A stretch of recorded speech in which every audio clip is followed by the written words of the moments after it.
All right, learners, welcome back to Study Hall. Today we're diving deep into a fascinating document, America First Trade Policy.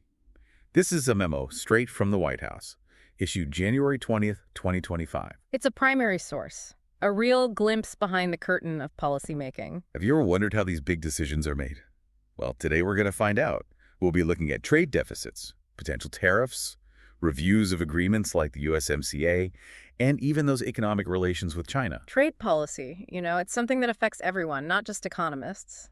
So let's unpack this America First approach. What does it mean in the context of trade? Well, the memo, it's interesting. It links trade policy directly to national security. It really emphasizes reducing our reliance on other countries. Yes. For critical industries, Yeah. and technologies. So what you're saying is what we import and export, it could actually impact our ability to defend ourselves. Exactly. You think about rare earth minerals, they're used in everything, from our smartphones to defense systems. Yeah. And then there's also the potential for economic leverage in geopolitical disputes. Okay, so who is actually tasked with carrying out these directives? Oh, the memo names some big players. We're talking secretaries of state, treasury, defense, commerce, homeland security, a whole team of heavy hitters. And what are they looking at?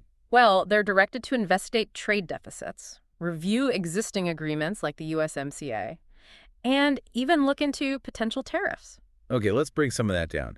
Trade deficits, tariffs, these are terms we hear a lot.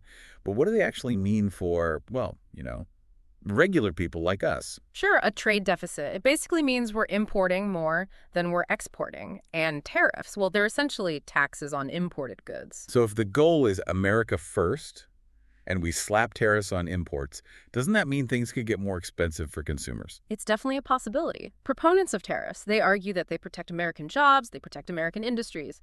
But critics, well, they worry about potential trade wars and increased cost for those consumers.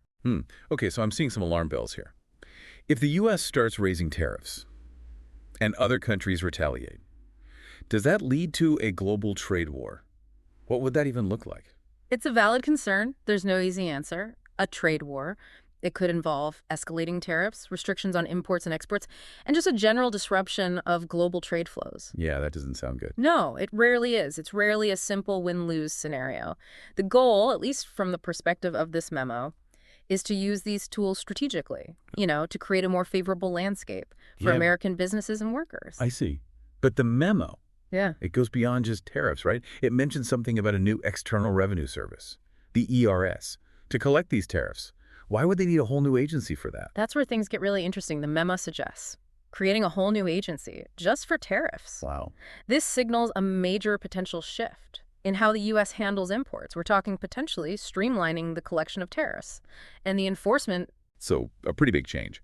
And speaking of big changes, the memo also calls for a review of the $800 duty-free de minimis exemption. Now, I know that sounds like jargon, but what does that mean for people who, let's say, love to shop online from international sellers? Well, that exemption, it basically means you don't pay import duties on goods valued at $800 or less. It's been great for e-commerce, especially for those buying from, overseas sellers. Yeah. But the memo, it questions whether this exemption is costing the U.S. in lost revenue and maybe even, allowing counterfeit or dangerous products in more easily. So if they lower that exemption, could that mean the end of scoring those amazing deals on international websites? It's possible if the review leads to a lowering of that exemption. Those imported goods, they could get more expensive, and that's something to consider, especially for small businesses who rely on importing materials or goods. Yeah, I can see how this gets tricky fast. You import one thing, and suddenly you're caught in this web of policies. But there's one more big player we haven't mentioned, China. The memo specifically calls out economic and trade relations with China. What's the focus there? Well, the memo, it takes direct aim at China's trade practices. It calls for a review of the existing trade agreement with China to determine if they're upholding their end of the bargain. And if they aren't? Well, the memo also calls for investigations into potentially unfair trade practices by China, things like currency manipulation and intellectual property theft. Hold on, can we break those down a bit? What exactly do those practices look like, and how do they affect American businesses? Imagine a country printing extra money just to make their products cheaper than ours. That's currency manipulation, and it can seriously hurt American businesses. So it feels like they're cheating the system. What about intellectual property theft? That's the theft of trade secrets. Patents, copyrights, things American companies have invested time and money in to develop. When those are stolen, it undermines American innovation, and it can cost businesses billions. So is this America First policy a way to crack down on those unfair practices? The memo. It directs several agencies to investigate these issues and to recommend actions, which could involve imposing tariffs, filing complaints with the World Trade Organization, or even taking more, aggressive measures. So a lot is on the table, and I'm starting to see how this policy could send ripples through the entire global trade system. But is this America First approach really the best way to protect American interests? Couldn't it backfire? Welcome back to Study Hall. Picking up right where we left off, our deep dive into America First trade policy. Last time we talked about how this policy links trade and national security, aims to put American interests first, but also how it could spark trade wars and maybe lead to some unintended consequences. Yeah, and one of the biggest unknowns is how this new approach will reshape the global trade landscape. All right, so if the U.S. shifts away from multilateral trade agreements and organizations like the World Trade Organization, what happens then? Does everything just, descend into chaos? It's a question a lot of experts are thinking about. If the U.S. turns away from the WTO, it could signal a decline in its influence and maybe lead to a more, fragmented global trading system. So instead of one big global trade club, we end up with a bunch of smaller, more exclusive deals. Exactly. A shift from a globalized system to a more regionalized one, whether that's good or bad. Well, that's up for debate. Okay, let's play devil's advocate for a second. Some might argue that breaking away from these big agreements gives the U.S. more freedom and flexibility to negotiate deals that are tailored to its interests. That's one perspective. Proponents of this view argue that it allows the U.S. to be more nimble, more responsive to its own economic and strategic needs. But couldn't that also lead to a kind of Wild West scenario? Yeah. Where every country makes its own rules and there's less stability and predictability in the global market. That's the other side of the coin. Critics worry about that. They worry it could lead to more trade barriers, more disputes, and ultimately harm the global economy. So it's a trade-off. More control for the U.S., but potentially more instability for everyone. Speaking of trade-offs, let's talk about supply chains. The memo talks about reducing our reliance on foreign countries, especially for critical industries. But wouldn't that disrupt the intricate web of global supply chains that businesses rely on? It would definitely have an impact. The memo emphasizes bringing manufacturing back to the U.S., or sourcing materials, from more, shall we say, friendly nations. Which sounds good, but wouldn't that make everything more expensive? Isn't that a big part of why so much manufacturing is done overseas? Because it's cheaper. It often comes down to cost. Labor and production costs are lower in a lot of developing countries. Makes it more economical to manufacture things overseas. So if we start bringing manufacturing back to the U.S., wouldn't that mean higher prices for consumers? It's a legitimate concern. The cost of goods could definitely go up, at least in the short term. But I bet proponents of reshoring would say it's worth the extra cost. Exactly. They'd say, look at the job creation in the U.S., increase national security. You have these essential industries here at home, and potentially even higher quality goods. But what about businesses that rely on imported materials? Wouldn't this policy make it harder for them to compete if their costs go up? That's another potential downside. Higher costs for materials could squeeze American businesses, make them less competitive, both here and internationally. And that could lead to job losses in those industries, right? Yeah. This seems like a real risk of unintended consequences. It highlights the complexity. There's this delicate balance between protecting American interests and maintaining a healthy global trade system. Okay, let's bring this down to earth for a second. Let's say I'm a small business owner. I make, handcrafted wooden toys. But I import some specialty wood from, say, Canada. How could this America First policy impact me? Well, if the U.S. put tariffs on lumber from Canada, your costs would go up. You'd have to decide whether to absorb those costs, raise your prices, or find a new source for your wood, which might not be easy or cheap. So this policy could put me in a tough spot, force me to make some tough decisions. That could really hurt my bottom line. It shows how even small changes in trade policy can have a ripple effect across the whole economy, impacting everyone, businesses, and consumers. Okay, we've talked about tariffs and disrupting those global supply chains.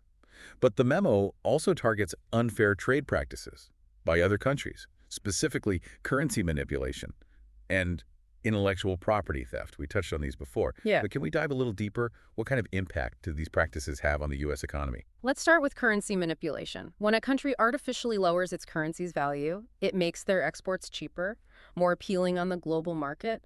This puts American businesses at a disadvantage because their products suddenly seem more So expensive. it's like playing a game, but the other team gets to change the rules. It creates an uneven playing field, makes it harder for American companies to compete.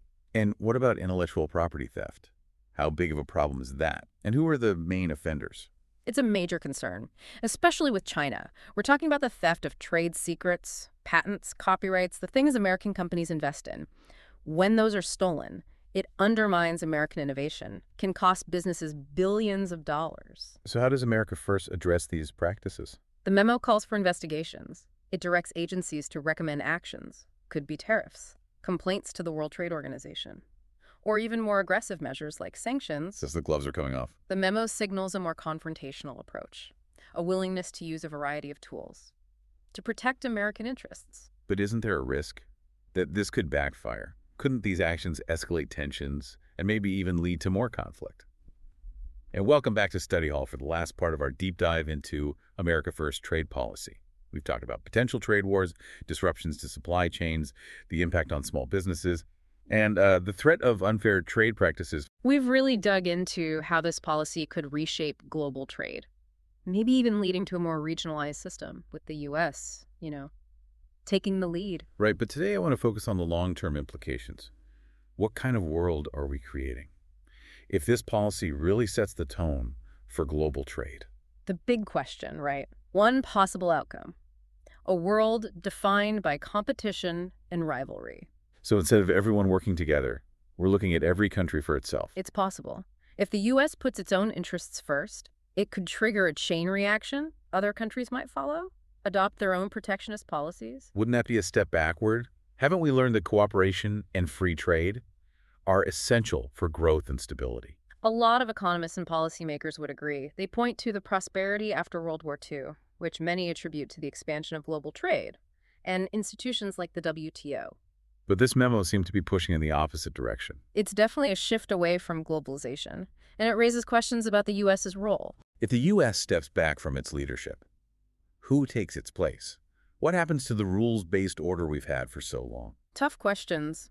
Some argue that a more assertive U.S. is necessary, even if it means going it alone sometimes, to counter, the influence of countries like China. So it's about maintaining American dominance. That's a factor. Proponents of this view say a strong U.S. economy, plus strategic trade policies, are key to maintaining its standing and influence.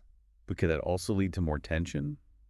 Maybe even conflict? There's always that risk, unintended consequences. If the U.S. seems like it's acting alone aggressively, it could alienate allies and fuel resentment. So it's not just about economics. This policy could reshape geopolitics, too. Exactly. Trade policy is never just about economics. It's tied to national security, foreign policy, a country's place in the world. Okay, so we've talked about a more fragmented world, more competition. But are there any potential positives to this America First approach? Well, one potential upside could be a renewed focus on domestic manufacturing, creating jobs here in the U.S. if the policy works. Brings back those manufacturing jobs, strengthens key industries. It could make the U.S. economy more resilient, more self-reliant. So making America less dependent on other countries. That's the idea. The memo stresses building up domestic industries, especially those that are critical for national security. But doesn't that risk stifling innovation? If we're less engaged in global trade, less collaboration, aren't we also limiting our access to new ideas? It's a good point. The flow of ideas and knowledge is often seen as a driver of innovation and growth. If the U.S. becomes too isolated, it could miss out. So it's a balancing act. Promote domestic industries, but also encourage innovation and global collaboration. A complex challenge. No easy answers. The best approach probably lies somewhere in the middle. This all feels kind of overwhelming. How am I supposed to make sense of it all? Does my opinion even matter? When we're talking about something as big as global trade. You have more power than you think. As a citizen, as a consumer. Staying informed is the first step. Having these conversations, questioning assumptions, seeking different perspectives. So educate ourselves. Yeah. And use that knowledge to make informed choices. Exactly. And those choices matter. The products you buy, the companies you support, the policies you advocate for, they all send a message. So this policy memo, Even though it seems far away, it could really impact us. Trade policy isn't just some abstract idea. It's about our jobs, the things we buy, the prices we pay, the kind of world we want to live in. Well said. And on that note, I think it's time to wrap up. Our deep dive into America First trade policy. We've explored the key parts of this policy, its potential pros and cons, and those long-term implications. We've challenged ourselves to think critically, to consider different viewpoints, and to recognize that even these big policy decisions can have a real impact on our lives. It's complex, ever-evolving, no easy answers. But by talking about it, asking tough questions, staying curious, we can all help shape the future of global trade. So until next time, keep those minds sharp. And thanks for joining us in Study Hall.